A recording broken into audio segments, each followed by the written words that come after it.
Jumpa kembali di channel ini untuk menelaah tentang kebenaran. Dalam Yohanes 14 ayat 6 menyebutkan Yesus adalah kebenaran dan kehidupan. Jika kita mau benar, hidup hanya ada dalam Yesus, dan gelar apapun yang kita miliki tidaklah menjadi patokan atau tolak ukur untuk melihat suatu kebenaran selain daripada Yesus. Dan dalam video ini, bagian yang kedua terakhir, kita akan menelusuri kembali sehubungan dengan beberapa ceramah, maksud saya sehubungan dengan ceramah ataupun persentase yang beliau sampaikan di negeri seberang maupun di negara ini. Mari kita simak. Bahwa Ibrahim adalah tokoh penting yang selalu namanya disebut dalam salatnya. Kenapa? Karena mengajarkan mengenai tauhid. Penjelasan yang bagus dari sang profesor, namun ini masih dalam kategori agamanya, bahwa Ibrahim mengajarkan tauhid. Nah, saya menitipkan satu pertanyaan kepada Bapak, bahwa coba Anda tunjukkan dari kitab Anda bagaimana Ibrahim mengajarkan tauhid kepada generasinya atau jamaahnya, karena dalam keyakinan Anda, setahu saya Ibrahim itu adalah seorang nabi. Yang kedua, kita mengenal agama Kristen. Sebetulnya tadi sudah dijelaskan bahwa dalam kekristenan juga menghubungkannya dengan sosok manusia yang bernama Ibrahim. Dalam Injil disebutkan, Injil Matius terutama, pasal yang pertama, ayat yang pertama disebutkan, inilah silsilah Yesus Kristus, anak Daud, anak Abraham. Pada pemenggalan video yang kedua ini, sang profesor menyatakan bahwa kekristenan merujuk kepada Ibrahim dengan mengutip ayat dalam Alkitab Matius 1 ayat 1 yang berbunyi, inilah silsilah Yesus Kristus, anak Daud, anak Abraham. Dengan demikian, bahwa dapat kita simpulkan nama tokoh Abraham, Ibrahim adalah sama. Jadi Alkitab yang berisi kata Abraham, baik di dalam perjanjian lama maupun perjanjian baru, sudahlah lebih dahulu ada dibandingkan Al-Quran ataupun kitabnya beliau berdasarkan sejarah. Tetapi di dalam videonya yang berikut ataupun dalam ketika ceramah, beliau membuat satu pernyataan bahwa Kristen mencuri nama atau istilah di dalam keyakinannya. Istilah kita sudah diadopsi kalau bahasa saya agak kasar, sudah dicuri. Nama Allah dicuri, nama istilah Nabi dicuri, istilah kitab dicuri, istilah zakat. Jadi istilah nama Abraham yang Anda sebutkan juga adalah Ibrahim di dalam presentasi Anda. Lalu siapakah yang mencuri di antara kedua keyakinan ini? Setahu saya, Alkitab yang berisi perjanjian lama dan baru sudah lebih dahulu ada dibandingkan dengan kitab Anda. Jadi ada berbagai nama tokoh di dalam Alkitab yang boleh saja ada di dalam kitab Anda. Lalu siapa yang mencuri? Ketika Anda menuduh kepada orang lain, 4 kali lipat itu sedang menuduh kepada diri Anda sendiri. Perhatikan itu, Prof. Jangan Anda karena sudah memiliki akademisi yang tinggi, Anda seenaknya saja menyebutkan prasangka, mengajarkan prasangka yang tidak baik kepada umat. Ya, di sini saya ingin membuktikan satu kaitan antara keyakinan umat Kristen terhadap yang berkaitan dengan tokoh dalam Alkitab Perjanjian Lama yang bernama Abraham. Dalam Kejadian 18 ayat 18b disebutkan, oleh dia segala bangsa di atas bumi akan mendapat berkat. Itulah janji yang diutarakan. Kemudian yang kedua, dalam Kejadian 22 ayat 18, oleh keturunanmu lah semua bangsa di bumi akan mendapat berkat.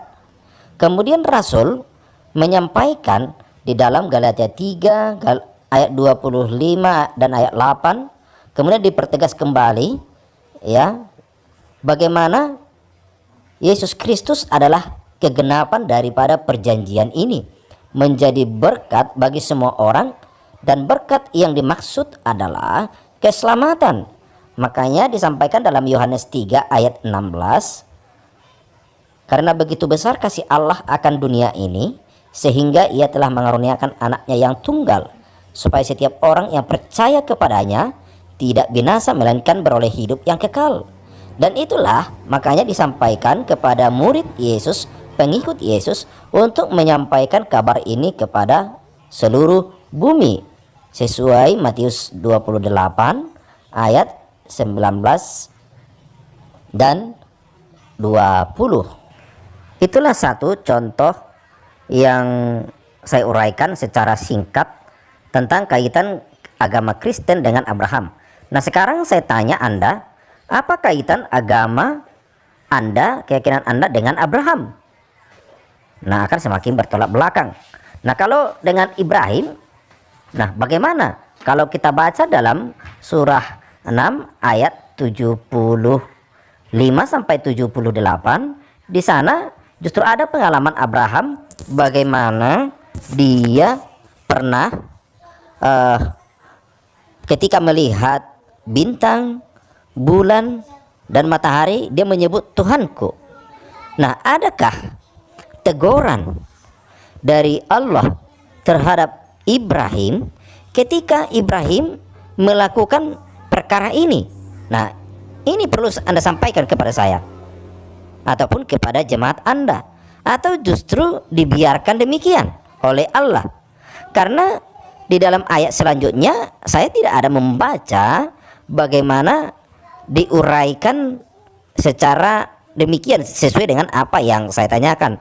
Tetapi boleh saja saya kurang tepat, ataupun barangkali ada teman muslim yang menonton video ini boleh menuliskannya di dalam kolom komentar sehingga saya mengerti, ataupun seandainya saya bertanya kembali, adakah perjanjian Allah dengan Abraham diuraikan di Al-Quran demikian sebagaimana di dalam Alkitab? Nah, jika Anda menjawab tidak ada, lalu siapakah yang menyelewengkan makna kerohanian Abraham tersebut? Silakan Anda menjawabnya di dalam kolom komentar, karena saya yakin si Prof ini tidak akan mampu menjawabnya. Saya yakin itu 99%. 1% lagi mungkin saya hilaf. Demikian. Jadi rusak ini bahasa. Makanya diselewengkan maknanya. Biarlah profesor ini yang menjawab sendiri siapakah yang sudah mencuri dan juga menyelewengkan makna keyakinan daripada tokoh tersebut.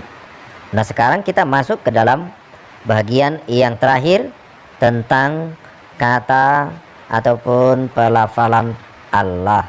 Jadi Elohei itu sama maknanya dengan ilahun.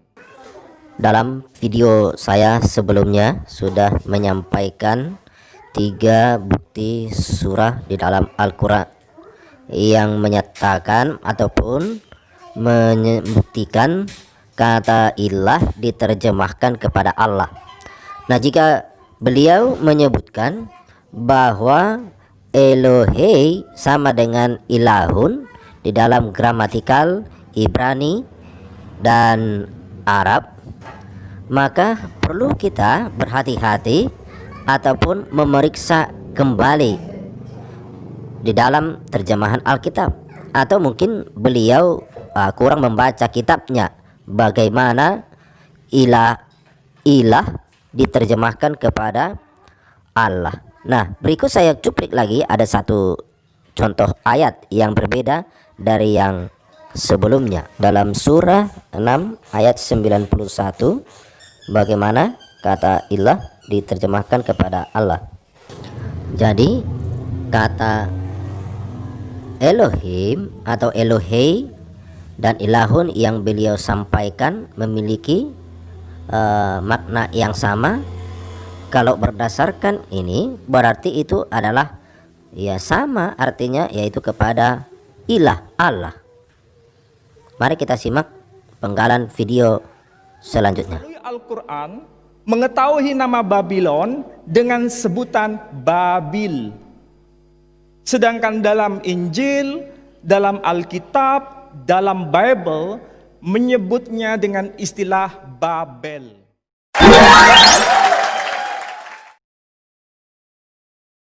Quran mengekalkan istilah il. Ini sepadan maknanya dengan Tuhan. Jika keyakinan Anda atau kitab Anda mengekalkan penyebutan il, el merujuk kepada Tuhan, seharusnya Anda menguraikan satu ayat yang mana il diterjemahkan Tuhan dengan berdiri sendiri, sebagaimana kata el di dalam kitab Perjanjian Lama ataupun kitab Taurat ada diuraikan. Ada satu kata yang tulisannya tidak dibaca sesuai dengan tulisan. Bahasa Arab tertulisnya alif, lam, lam, ha. Kita melafalkannya Allah. Allah ini tidak dikonstruksi dari bahasa Arab, tetapi ini adalah istilah non-Arab yang diarabkan. Jadi bukan asli istilah Arab. Memang ada Abraham atau Ibrahim bukanlah orang Arab, tetapi orang yang diarabkan. Sehingga tidak salah bila kalau kita mendengar istilah tiada Tuhan selain Allah, itu maksudnya Tuhan yang kita sembah itu bernama Allah.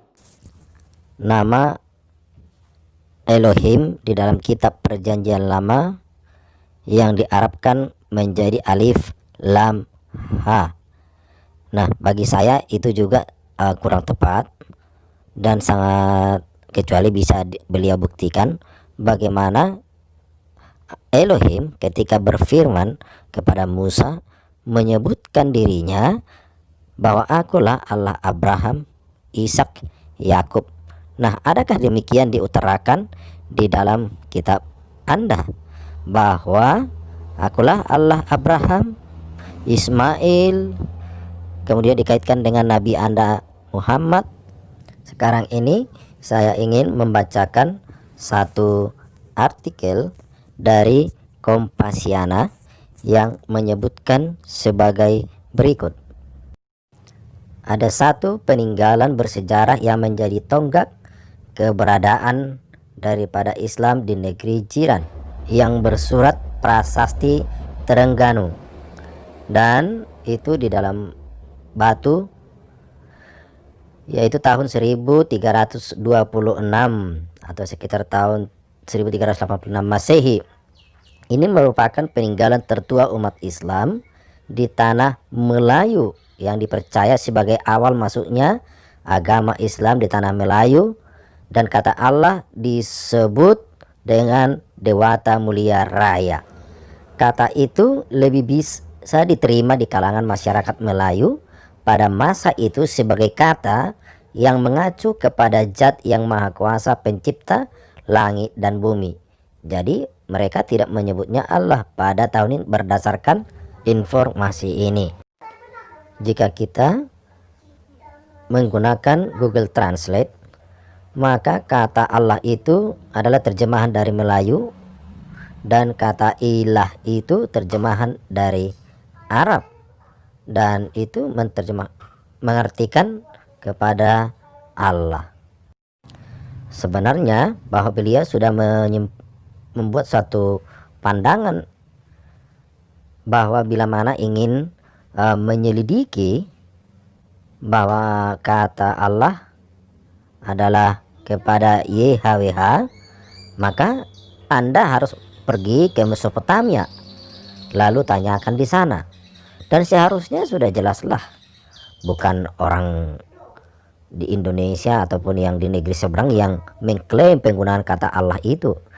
Karena sebagaimana sebelumnya bahwa kekristenan sudah menggunakannya di tanah Arab pra-Islam.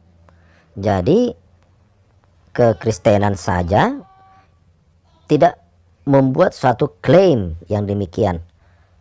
Kemudian negara Indonesia ataupun negara yang sudah melakukannya demikian seharusnya sadar diri dengan penggunaan itu. Dan boleh saja Bapak ini ya pada waktu membuat presentasi itu sakit perut atau barangkali kena tifus sehingga kepala pusing. Dengan demikian membuat presentasi yang kurang tepat, tidak sadar diri. Tetapi itu adalah prasangka ataupun pertanyaan saya. Namun bagi saya secara pribadi, mau Elohim diterjemahkan dengan Tuhan Allah, itu tidak jadi masalah, karena bagi saya itu hanya merujuk mengartikan kepada sesembahan. Karena sesembahan yang saya sembah adalah Yesus Sang Juru Selamat. Itulah namanya, Yeshua HaMashiach. Semoga Tuhan memberkati dan mengampuni Bapak ini. Shalom.